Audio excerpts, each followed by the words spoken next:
HD news के FB live के साथ। इस वक्त चलिए चलते हैं हमारे न्यूज रूम की ओर और हमारे साथ हमारे सहयोगी इस वक्त हमारे न्यूज रूम में मौजूद हैं। तो चलिए आज की बड़ी खबरों को लेकर के हमारे सहयोगियों के साथ चर्चा करते हैं। पहली खबर यह है कि बिहार विधानसभा चुनाव के बाद अब बिहार की सियासत बंगाल की तरफ शिफ्ट होती हुई दिखाई दे रही है। जी हाँ, ऐसा चर्चा है सियासी गलियारे में कि जदयू जो है वो बीजेपी के खिलाफ अपने प्रत्याशी उतार कर 75 विधानसभा सीटों पर चुनाव लड़ सकती है। हमारे साथ इस वक्त न्यूज रूम में मौजूद है हमारे सहयोगी देवाशीष। तो चलिए उनसे जानते हैं पूरा मामला, पूरी खबर बताइए देवाशीष। बिल्कुल शिवांगी, देखिए कि जिस तरह से बिहार का चुनाव हो गया और जेडीयू जो है वो बिहार में अपनी सरकार यानी एनडीए के साथ अपनी सरकार बीजेपी के साथ बना चुकी है। हालांकि इस बार जेडीयू जो है वो पहले की अपेक्षा इस बार छोटे भाई की भूमिका में आ गई है, बीजेपी जो है बड़े भाई की भूमिका में। हालांकि नीतीश कुमार जो कि राष्ट्रीय अध्यक्ष है जेडीयू के, कल वो अपने कार्यालय यानी कि अपने ऑफिस में उन्होंने बैठक की है और इस बैठक में बंगाल से भी जुड़े जो भी जेडीयू के कार्यकर्ता है, नेता है, वो तमाम लोग यहां पर मौजूद थे।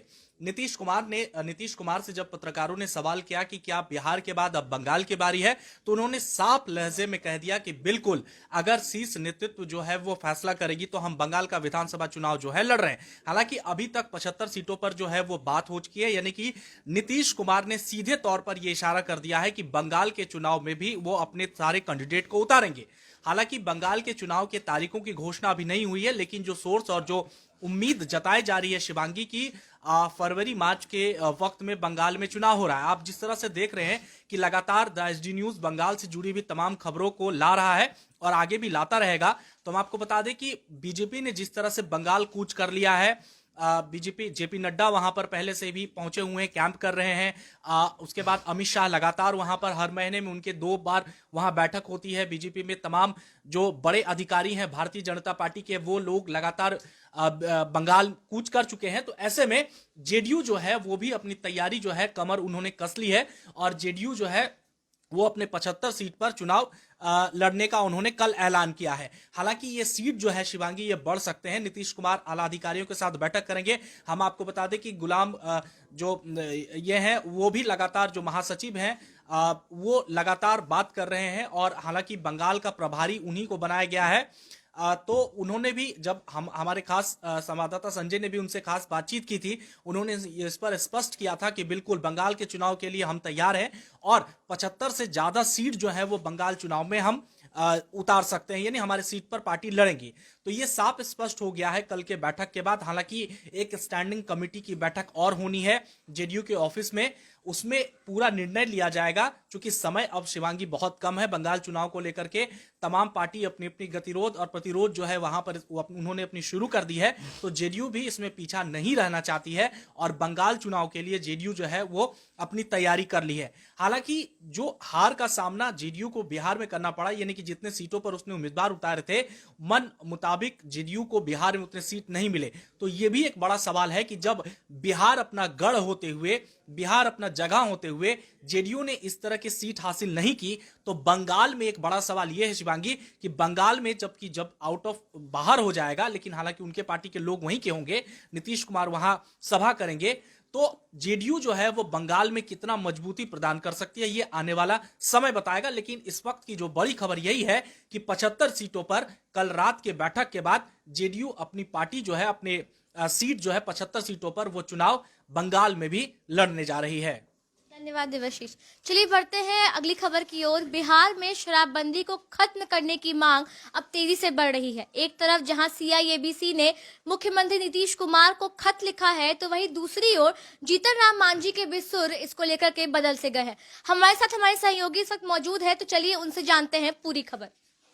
देखिए, शराबबंदी को लेकर लगातार जो है विपक्ष की तरफ से अब आवाज उठाए जा रहे थे, लेकिन इस बीच अब एनडीए के अपने ही घटक दल ने आवाज उठा दिया है।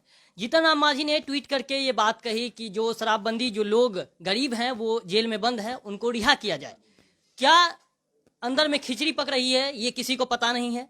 अगर हम थोड़ा सा इतिहास में चलते हैं, 1977 ईस्वी में कर्पूरी ठाकुर तत्कालीन मुख्यमंत्री थे, उस वक्त भी शराबबंदी की गई थी, लेकिन महज वो 1.5 साल ही लगभग चल सका, क्योंकि राजस्व की कमी थी और राजस्व की कमी की वजह से पैसे को लेकर फिर से वो लागू किया गया। उसी तरह से अगर हम भारत देश की एक बार फिर से देखते हैं, भारत देश में कहां कहां पर जो है शराबबंदी है। अगर हम बात करें हरियाणा की, आंध्र प्रदेश की, इन जगहों पर शराबबंदी थी, लेकिन फिर से चालू कर दिया है क्योंकि पैसे की किल्लत हुई, पैसे की कमी हुई, और इसकी वजह से। उसके बाद अगर बात करें अभी कहां पर है, अगर गुजरात की बात करें, नागालैंड की बात करें, जहां पर कई हिस्सों में जो है, देश के कई हिस्सों में शराबबंदी अभी भी है। तो ये सब बातें थी। इस बीच बिहार में अब शराबबंदी को लेकर सियासत हो रही है। पहली बात तो हमने कही कि एनडीए के अपने घटक दल में ये सियासत बढ़ गई है। जीतन राम मांझी ने ट्वीट करके कह दिया कि शराबबंदी में सख्ती लाया गया, वो अच्छी बात है, लेकिन जो गरीब हैं उनको जेल में भेजना गलत है, उनको जेल से रिहा करने की कोशिश की जाए और व्यवस्था की जाए। दूसरी तरफ अगर हम देखें कांग्रेस की तरफ, तो कांग्रेस के अजीत शर्मा जो है वो एक लेटर लिखते हैं और लेटर लिख के मांग करते हैं कि जो शराबबंदी है उसको लागू मत करे, शराबबंदी को हटा दें, इस कानून को हटाकर शराब का जो दाम है वो दुगना तिगुना कर दिया जाए, ताकि लोग खरीदने में लोगों को परेशानी हो, और ज्यादा पैसा देकर लोग खरीदे तो कम लोग खरीद पाएंगे। इसको लेकर अजीत शर्मा ने लेटर लिखा नीतीश कुमार को। आगे अगर बात करें तो अगर विपक्ष में जो दूसरे खेमे में है, अगर बीजेपी की तरफ से ये भी बयान आ रहा है, अगर हम विपक्ष में ही बात कर रहे हैं, चूंकि माफ कीजिएगा बीजेपी नहीं है, हम गलत ट्रैक पे जा रहे थे, तो बीजेपी को छोड़ दें, इधर आरजेडी की तरफ आते हैं। आरजेडी में मृत्युंजय तिवारी लगातार बयान दे रहे हैं और बयान देते हुए ये कह रहे हैं कि नीतीश कुमार ये खोखले वादे कर रहे हैं कि शराबबंदी से कुछ हुआ है, तो शराबबंदी से दरअसल कुछ नहीं हुआ है, ऐसे विपक्ष का कहना है। मौजूदा सरकार जो है वो क्रांतिकारी पहल मान रही है शराबबंदी को। और अगर हम इसको और भी थोड़ा गहराई से जाने तो 4000 करोड़ जो है राजस्व लगभग आता है, जो कि बिहार में अब नहीं आ रहा है। 2016 1 अप्रैल को ये लागू की गई थी और उसके बाद से ये राजस्व नहीं आ रहा है। इतने राजस्व की जो है लगभग बात कही जाती है। तो कहीं ना कहीं अब बिहार में राजस्व को लेकर भी कमी है, और इसी वजह से कांग्रेस के नेता जो अजीत शर्मा है वो ये बोल रहे हैं कि राजस्व की कमी है, तो अगर शराबबंदी आप हटा देंगे तो राजस्व आएगा और उस वजह से आप नौकरी दे पाएंगे। ये सब बातें हो रही है। क्या सही में जो शराबबंदी है उसको लेकर बातें आगे बढ़ेंगी? क्योंकि शराबबंदी प्रमुख मुद्दा बन गया है। बिहार चुनाव से पहले भी ये प्रमुख मुद्दा था, क्योंकि उस वक्त कहा जा रहा था कि अगर विपक्ष में जो अभी बैठे हुए हैं, आरजेडी और कांग्रेस की बात कर रहा हूं मैं, उनका कहना था अगर हमारी सरकार आती है तो हम इस पर समीक्षा करेंगे। वो भी खुलकर ये बोल नहीं रहे थे कि हम बंद करेंगे या चालू करेंगे, जैसा है वैसे ही रहने देंगे, ऐसी कुछ बातें नहीं थी। कहा जा रहा था कि हम समीक्षा करेंगे, लेकिन वो समीक्षा अब जो है वो सीधी बात में आ गई है कि आप शराबबंदी को चालू कर दें और उसको बढ़ा दें दाम को। एक तरफ जीतन राम मांझी अपने ही गुट में रहकर जो है बगावत कर रहे हैं, कह सकते हैं, और दूसरी तरफ जो अगर विपक्ष की बात करें तो वो तो हमलावर हैं ही। तो क्या सियासत आगे बढ़ेगी? क्योंकि शराबबंदी प्रखर मुद्दा है जिसको लेकर बिहार की, अगर हम बिहार की जनता की बात करें तो एक आंकड़ा है कि ग्रामीण लोग जो है लगभग 40% 45% पैसा शराब पर खर्चा करते हैं। एक आंकड़ा ये भी आया है कि महाराष्ट्र के पुरुषों के तुलना में बिहार के पुरुष सबसे ज्यादा शराब का सेवन करते हैं। हाँ, ये आंकड़ा जो सेंट्रल गवर्नमेंट का आया है, इसको लेकर चिंताएं बढ़ी है, क्योंकि लगातार जो हमने नीरज कुमार से बात की थी, जो पूर्व मंत्री हैं, उन्होंने ये कहा कि आंकड़े तो आते रहते हैं, आंकड़े आएंगे भी, तो उन्होंने इस बात को सीरियसली लिया नहीं। लेकिन आम जनता के लिए ये सीरियसली लेने वाली बात है, और लगातार जो विपक्ष का खेमा है वो इस बात पर सवाल खड़े कर रहा है, क्योंकि विपक्ष का कहना है कि अगर शराबबंदी होते हुए भी इस आंकड़े में बिहार नंबर 1 पर आ रहा है, महाराष्ट्र को पीछे छोड़ रहा है, तो ऐसे में ड्राई स्टेट होने का क्या फायदा है? ये सवाल खड़ा रहेगा। कितनी सियासत होगी वो देखने वाली बात होगी, क्योंकि तमाम तरह से जो सत्ताधारी हैं उनका कहना है कि ये फायदे के लिए है देश में और बिहार में, और देश में भी कई जगहों पर लागू की जानी चाहिए, ऐसा कहना है जो सत्ताधारी हैं उनका।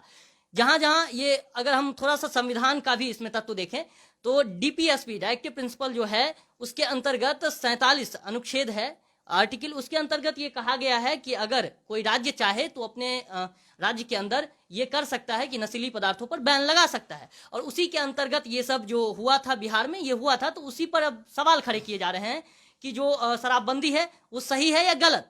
ये आम जनता पे हम छोड़ते हैं कि वो सही है या गलत, लेकिन अगर हम बात करें पॉलिटिक्स व्यू से तो पॉलिटिक्स हो रही है शराब पर, और ये कहां तक जाएगी वो देखने वाली बात होगी। हम फिर से बताएंगे जनता को।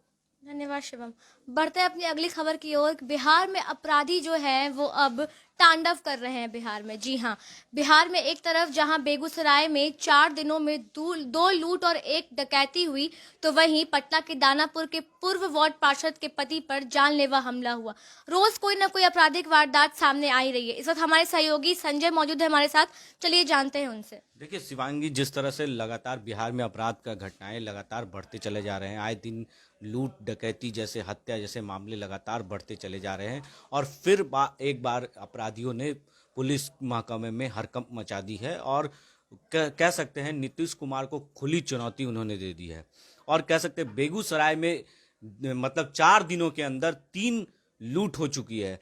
पहला लूट जो हुआ है ज्वेलरी के दुकान में हुआ है और दूसरा जो हुआ है IDBI बैंक में हुआ है और उसके पहले यानी सोमवार के दिन बात कर ले तो जो फाइनेंस कंपनी है उसमें भी लूट हुई है। तो लगातार नीतीश कुमार को या पुलिस प्रशासन को अपराधी जो है वो खुली चुनौती दे रहा है, कह रहा है कि आप लगातार बैठकें कर लीजिए, लेकिन अपराधी अपना मनोबल बढ़ा चुके हैं और आए दिन लगातार अपराध बढ़ते चले जा रहे हैं। उस पर लगातार राजनीति हो रही है, लेकिन जो पुलिस के कान तक जू नहीं रेंग रहे हैं, अपराधी अपना मनोबल बढ़ा चुके हैं और खुली तौर पे चुनौती दे रहे हैं। आज तेजस्वी यादव ने इसको लेकर भी कह सकते हैं ट्वीट किया है और जिस तरह से दानापुर में पूर्व पार्षद के ऊपर हमला हुआ है, पति के ऊपर गोली लगी है और देखिए तेजस्वी यादव ने ट्वीट किया, हम अपने सहयोगी से कहेंगे कि वो ट्वीट दिखाए कि किस तरह से तेजस्वी यादव ने लगातार पूरे चीज को जिक्र किया है। क्योंकि दानापुर में जो पूर्व पति की गोली मारकर हत्या हुई है, मधेपुरा में 2 व्यवसायी की गोली मारकर हत्या हुई है, पटना के फल व्यवसायी को गोली मारकर हत्या हुई है, अररिया में मुशी में गोली मारकर हत्या हुई है, गया में BSF के जवान की हत्या हुई है, नवादा में पिता की हत्या हुई है, बेटे गायब है। तो ये पूरी मामला जो है देखिए पूरी तेजस्वी यादव ने इस पर पूरी तरह से कह सकते हैं हमला किया है सरकार के ऊपर और ये कहा है शासित राज्य में जंगल राज बताए या घोर पाप बताए। तो जिस तरह से लगातार NDA के लोग कहते रहे हैं जंगल राज की बात करते रहे, वही तेजस्वी यादव ने साफ तौर से ट्वीट करके ये बता दिया कि ये बिहार में मंगल राज है। तो अपराधी का मनोबल पूरी तरह से अपराधी अपना बढ़ चुका है और पुलिस के खुली चुनौती दे रहे हैं। अपराधी का मन जो है सीधे कह चुके हैं कि हम अपराध करेंगे और भाग भी जाएंगे, आप कुछ नहीं करेंगे। तो ये नीतीश कुमार को कह सकते हैं या पुलिस प्रशासन को पूरी तरह से अपराधियों ने चुनौती दे रखा है बिहार को। धन्यवाद संजय।